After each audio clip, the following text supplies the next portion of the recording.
If you enjoy my videos, don't forget to like them, share them, and subscribe to my channel. And remember, small YouTube channels like this can't be monetized, so if you're able to support me by becoming a patron, it really helps. My Patreon link is in the description. In 1968, in the Auvergne region of central France, workmen were digging foundations for an apartment building in a place called Chamalières when a large cache of ex-votos were found. This led to a major archaeological excavation in 1970 and 71. This was on the site of a thermal spring known as La Source des Roches. They found some 3,500 carved wooden ex-voto offerings, which had been thrown into a pool fed by the spring. This practice of giving ex-votos was done to request or give thanks for healing. Effigies of limbs, body parts, animals, and male and female figures purchased from workshops on site represented the person, animal, or area of the body affected. The healing of legs and feet seems to have been a speciality. They also found other types of offerings such as coins, brooches, and quantities of hazelnuts. Dippers and pottery vessels suggest people drinking the water, and in fact, water from the spring was being bottled into the 20th century when the spring fell into disuse. The site has been dated to the last 3 decades BCE and the 1st century CE. Based on the excavations, this was an open-air sanctuary. You're seeing an artist's reconstruction here. There was no stone temple. The only evidence of buildings appear to be simple workshops for producing and selling the ex-votos. Recent pollen analysis has revealed that the majority of the trees on the site were hazels, as well as some oak. So, a pool of water surrounded by hazels. Think of the examples of that in much later Irish mythology, as well as the association of oaks with the Druids. Is there any connection? This lead tablet found at the site, now known as the Tablet of Chamalières, contains a long inscription in Gaulish addressed to Maponos. The inscription has proved difficult to translate accurately. Although it looks like a typical curse tablet, the Tablet of Chamalières seems to be associated with some other kind of magical working. Possible readings suggest a request for healing, a request for victory in either a battle or a legal case, or an agreement between the Arverni and Segovii tribes.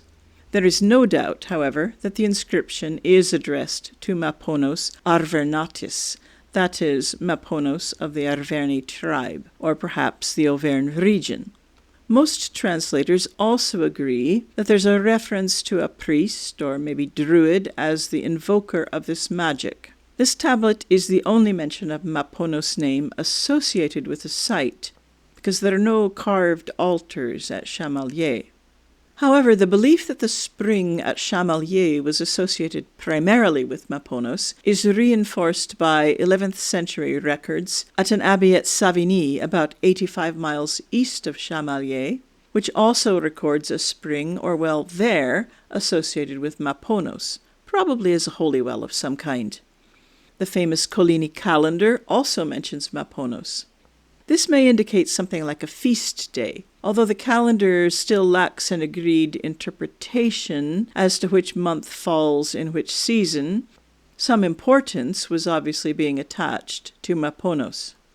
Finally, at Bourbon-les-Bains, the site of a thermal spring near the source of the Marne, there is a funerary inscription to an individual called Maponos. That's the person's given name.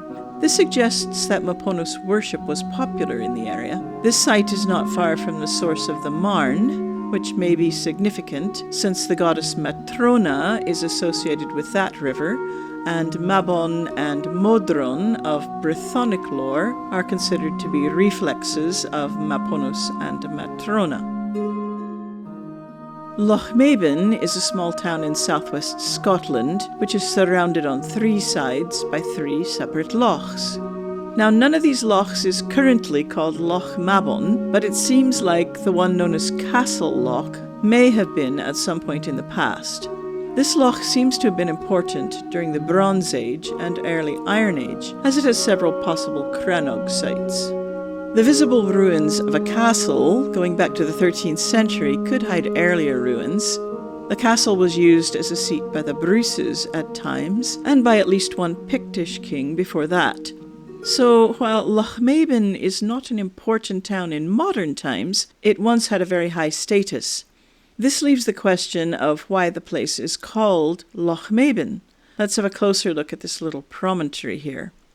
In the 1950s, an antiquarian called Radford published a paper suggesting that this site was some kind of sacred temenos dedicated to Mabon. It's interesting that he made this leap, since the site at Chamalières was still unknown at that time. There's evidence that the level of the loch was once higher, which would explain the length of this bank, which is older than the castle by quite a bit. Radford felt that it was setting the promontory apart for sacred purposes, but it could have been defending an earlier fort of some kind, too. The archaeology of this site is confusing, and little progress has been made in understanding it. Significantly, though, there have been no finds which could be interpreted as offerings.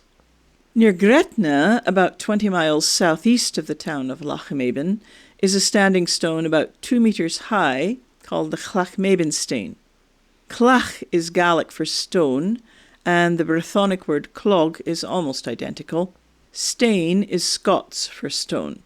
This kind of repetition is common in Scottish place names, and the name of the stone probably only relates to Mabon, and not to the town of Lochmaben. Confusion has arisen because of the way the names rhyme, I think, and the stone is often mistakenly called the Lochmaben stone. In 1858, the Ordnance Survey recorded the Clachmabenstane as formerly part of an oval circle of 9 stones, with only 2 remaining. The second stone is still there, incorporated into a nearby fence. Then in 1982, the Clachmabenstone fell over, and the socket was investigated before it was re-erected. The bottom fill of the pit was found to contain mixed charcoal from oak, willow, and hazel. This was carbon dated with a range of 3500 to 2850 BCE. That's earlier than Stonehenge, and obviously not Celtic. Archaeologists think the circle may have been reused as a cult center for Maponos in the Brythonic period.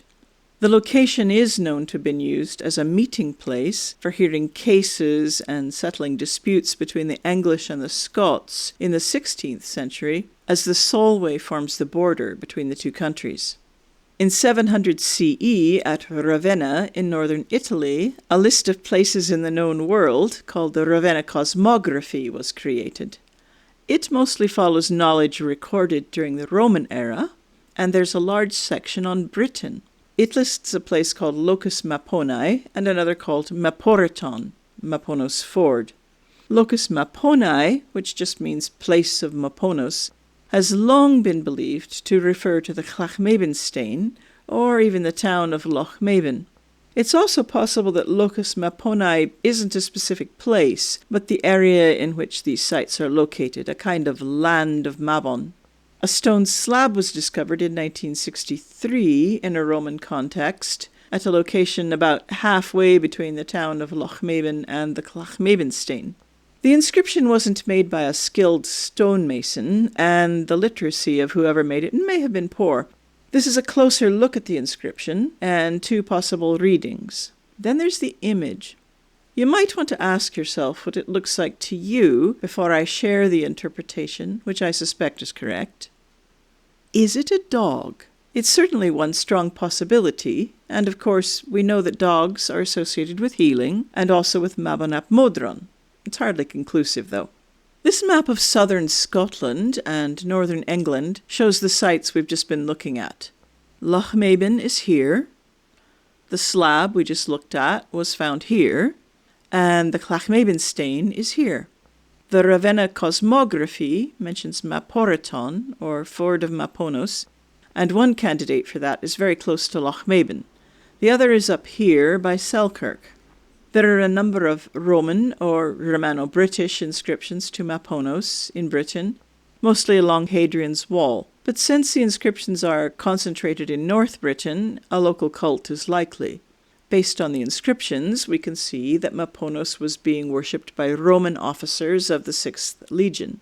Most of these inscriptions also include Apollo, and there are many more altars which are dedicated only to Apollo, which we'll see on another map.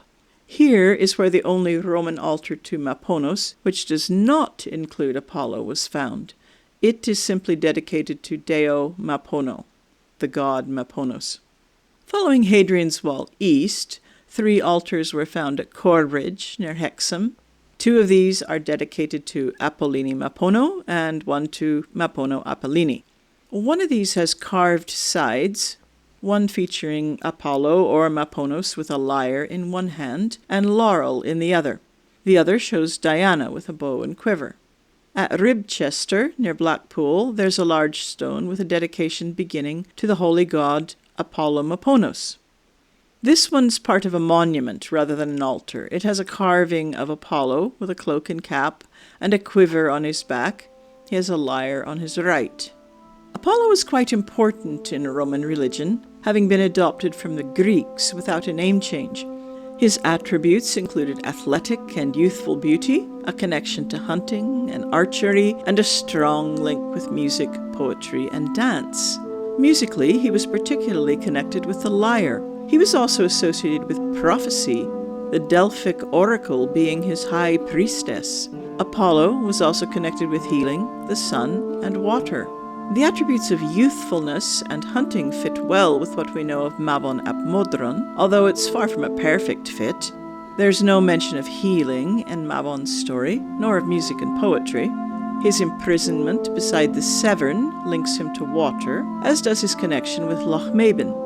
There's also a possible link between his affinity with dogs and healing, as dogs were among the symbols of healing for both Celts and Romans. And of course, Maponos in Gaul has strong ties to healing. Apollo was also linked with a number of other Celtic deities, particularly Belinos and Granos. There are 6 inscriptions to Apollo scattered along Hadrian's Wall, marked in blue here, plus 4 in Scotland, and a further 3 widely separated over the Midlands. Near the Severn, in Wiltshire, there's an inscription to Apollo Cunomaglos, which means Hound Lord. This is near where Mabon's encounter with the boar, Trith, is described in Culhwch and Olwen. Just briefly, looking at this map, we can see all the places marked in orange relate to Mabon and Maponos, the blue to Apollo, and the green to Modron. Although some of Mabon's story does appear to be lost, he was obviously important in Brythonic lore. His name appears in almost every important early text, including the Black Book of Carmarthen, the Book of Taliesin, the Triads of Britain, the Stanzas of the Graves, and Culhwch and Olwen. The earliest text mentioning Mabon is in the 13th century Black Book of Carmarthen, in a poem called Who was the Gatekeeper? This is a dialogue between Arthur and his porter and includes a list of warriors. Here, Arthur is speaking, and he mentions Mabon and Modron, Manawydan, and Mabon and Mellt. I'm not sure how we should interpret Mabon being called servant of Uther here, but this is not the only time we'll see Mabon mentioned in the same passage as Manawydan, who is known elsewhere as a friend of Pryderi, Rhiannon's son. The name Mabon and Mellt also occurs in Culhwch and Olwen. Mellt means lightning, and it's possible that this is an epithet of Mabon and Modron, or a hint at his supernatural nature, or even a statement about his paternity as the son of a god of lightning. Triad 52 lists Mabon as one of the 3 exalted prisoners of the island of Britain, before going on to say that Arthur is more exalted than these 3. Mabon's identity as a stolen child and divine prisoner seems to be deeply embedded in his mythos. There is some kind of connection between Mabon, Rhiannon's son Pryderi, and a mysterious character known as Gwair, Gwari, or Guri. In this triad, we see Gwair and Mabon mentioned together, and in other places Pryderi is associated with him. The name Mabinogi itself suggests a connection to the word Mabon, son, or perhaps to Mabon and Modron. Mabinogi only technically refers to the 4 branches, but it's widely used for a collection of 11 stories found in the same manuscripts and often published together. There are several ways in which the term Mabinogi might relate to either Mabon and Modron or simply to Mabons or sons. First, many of the stories are about mothers and their sons, who are always destined to be kings or heroes, and paralleling Mabon and Modron always become separated. In the 1st and 3rd branches, Rhiannon is separated from her son, Pryderi, twice. He is stolen at birth, much like Mabon is stolen from Modron.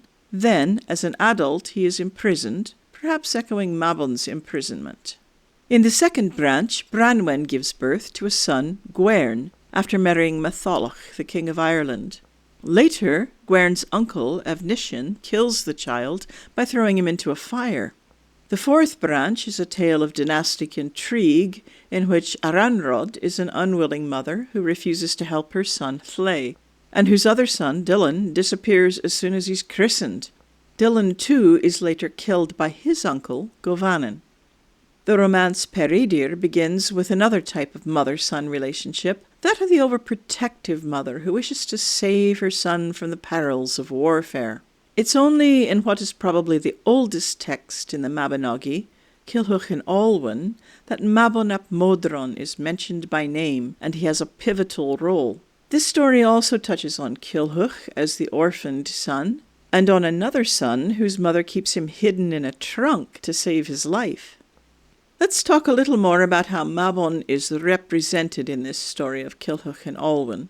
First, we learn that he's the only hunter who can control a specific hound needed to hunt a specific boar, Turk Truth, which is central to Culhwch's quest.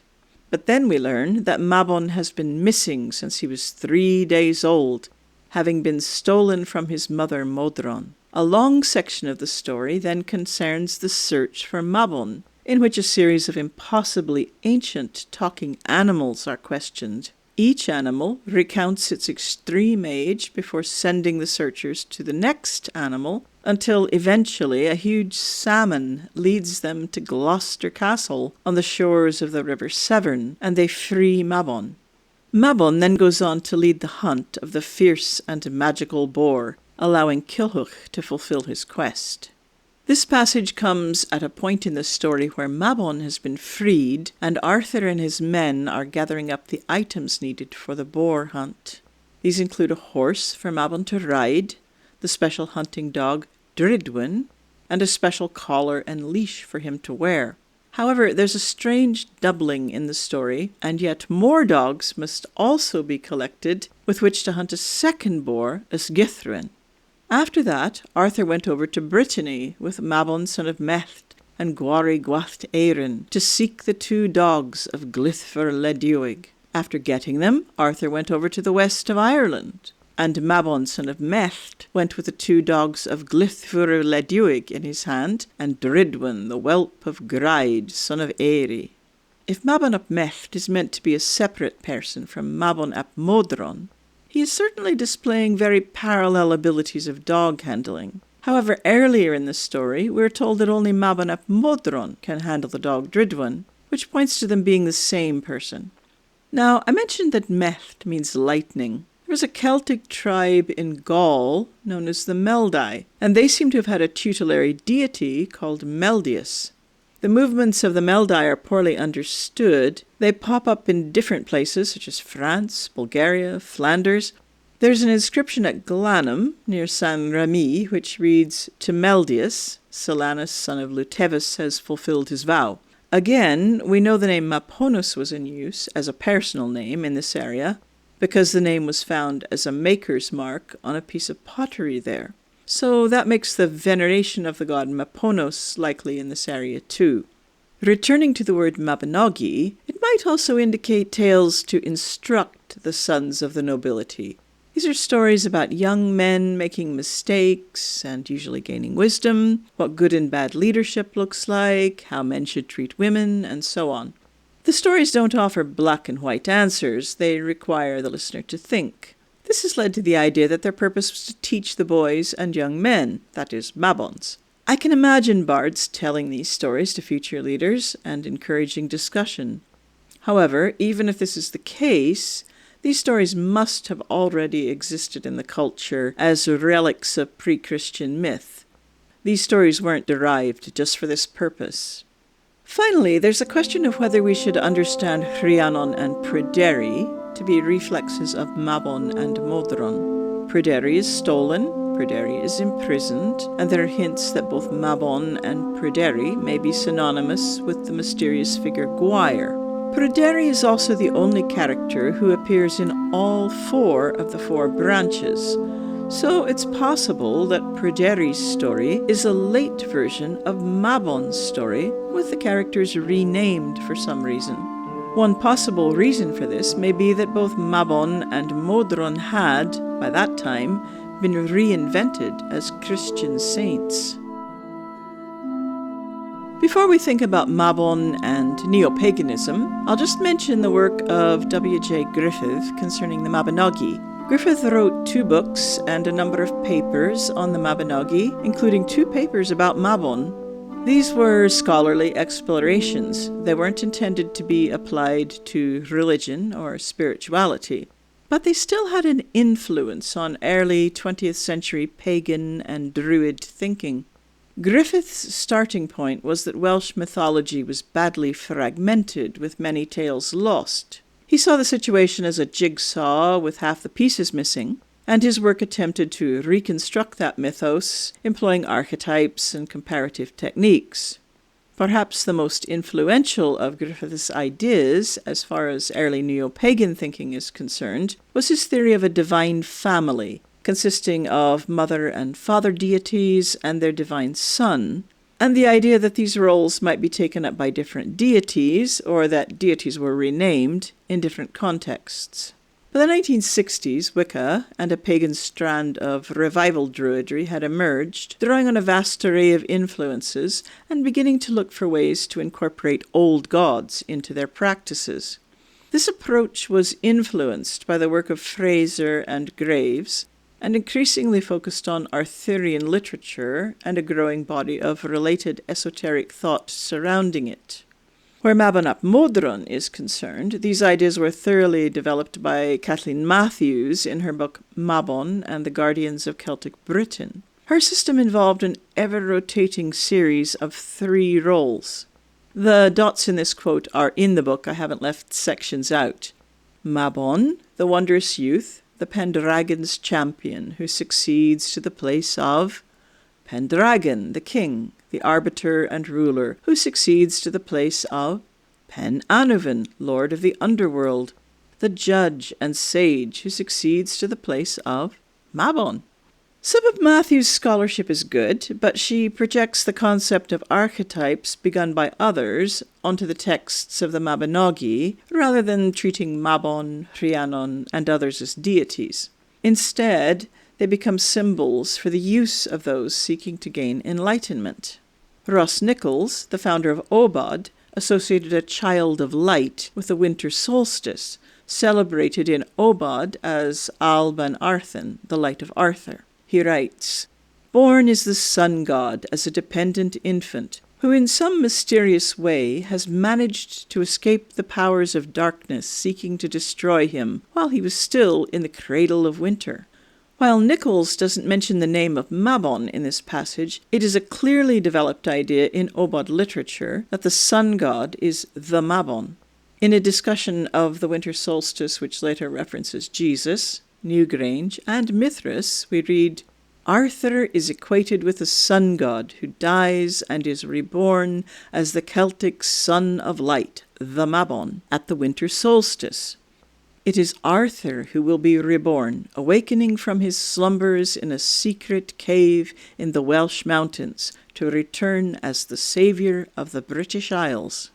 While the Matthews and OBOD's approaches no doubt have the most sincere intentions, from a 21st century perspective, I think we can see that cultures are being mined for handy symbols in an attempt to create a new universalist spirituality, which is as unrecognizable to the people of Wales, who grew up with tales of a Mabinogi, as it would be to devotees of Maponos in the 1st century.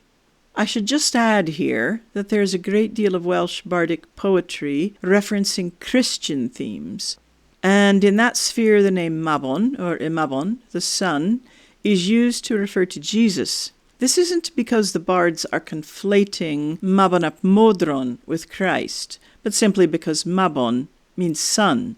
A more problematic appropriation of Mabon occurred in the 1970s, when Aidan Kelly decided to rename the neo-pagan celebration of the Autumn Equinox Mabon, based on his perception that Mabon's imprisonment made him analogous to Persephone. The thing that is probably most objectionable about these 3 uses of the god, or name, Mabon, to modern polytheists is the way they tend to obscure the historical or mythological identity of the deity, as well as possible issues of cultural appropriation. I just want to return briefly to Chamalières. A few years ago, I found myself wondering what happened to the spring itself at Chamalières. After some research, I discovered that this lovely man, Patrice Courtois, bought the property adjacent to the apartment building, which was eventually built over the site of Maponos Shrine. He located the spring, had it drilled and brought back to the surface at his own expense, and I believe, based on this photo, that he finally realized his dream of creating a public font on the street. Patrice Courtois is absolutely my hero. He has done a wonderful thing. Also, there is now a community trust which looks after Castle Loch at Lochmaben, and they've done wonderful work creating footpaths and caring for nature around the loch.